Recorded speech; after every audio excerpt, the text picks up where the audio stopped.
தானே டீச்சர், தப்பு தானே. இப்போ உங்களுக்கு கால் வலி கை வலின்னா நீங்க வீட்டுல இருந்திருக்கான், ஆள் வச்சு நீங்க பண்ணிருக்கான். இந்த பிள்ளைங்களா பிரிஞ்சு பிள்ளைங்களா வச்ச கால் தடவீங்க டீச்சர்?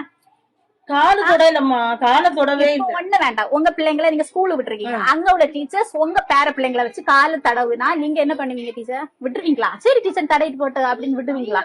விடுவீங்களா? விடுங்க. பிள்ளைங்கள விடுவாங்களா?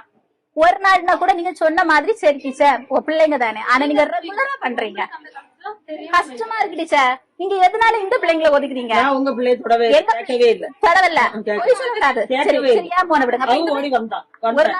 ஒரு நாள் சரியா ஒரு பிள்ளை தடவனா இல்ல, ஒரு நாள் சொன்னீங்க காலுதான் தடவனா, பின்ன என்ன தடவனா? அப்ப இந்த விரல் தனியாவா இருக்கு டீச்சர்? காலோட சேர்ந்துதானே இருக்கு. தடவுனது தப்பு தானே டீச்சர்? நீங்க ஸ்கூலுக்கு வந்தா பிள்ளைங்களுக்கு பாடம் மட்டும் தான் சொல்லி கொடுக்கணும், நீங்க பிள்ளைங்களை வேலை வாங்க கூடாது டீச்சர், அது தப்பு. கால் தடவை போறது யாரெல்லாம் கேட்டா பசங்க 2 பேர் பேர சொல்றாங்க, கூப்பிடுவாங்க. அந்த பிள்ளைங்க டீசெண்டா சொல்லுது, அண்ணனா கூப்பிடுவாங்க. இவன் பயந்துதான் இவனுக்கா? பயப்படாத.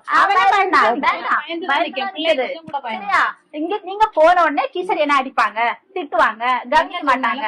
பிள்ளைங்க கிட்ட உங்க அம்மா அப்பா கிட்ட சொல்லாதுங்க. அப்ப இது வெளியே போனா பிரச்சனை ஆகும் உங்களுக்கு தெரிஞ்சு நீங்க நாங்க ஒரு நாள் 2 3 நாள் இது பண்ணாங்க.